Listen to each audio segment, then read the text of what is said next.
So, ay na nga mga idolo, mga bossing, mga tropa, marahil nagtataka ka kung sino-sino yung mga tao na nag-view sa ating story pero hindi naman natin sila kilala. As you can see dito sa baba, two other people viewed this story. Ang tanong, sino-sino nga ba ito sila? Paano nga ba natin malalaman or marireveal tong mga tao na to, mga tropa? Napakadali lang yan.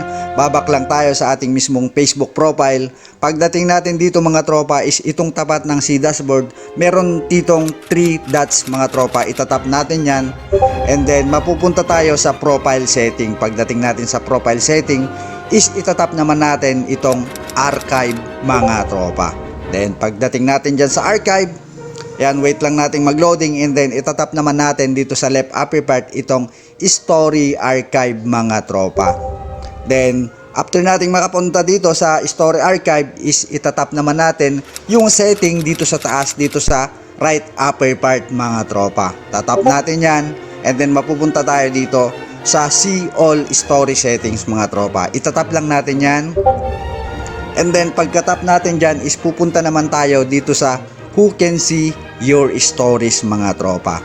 Tatap natin yan and then pagdating na natin dito is pupunta tayo dito sa custom mga tropa. Tatap natin yung custom and then pagdating natin dito sa interface na to is isa-swipe natin pakaliwa, swipe left natin yan and then boom, ito na sila. Ito yung mga tao na nag-view sa ating story na hindi naman naka-indicate yung kanilang mga pangalan.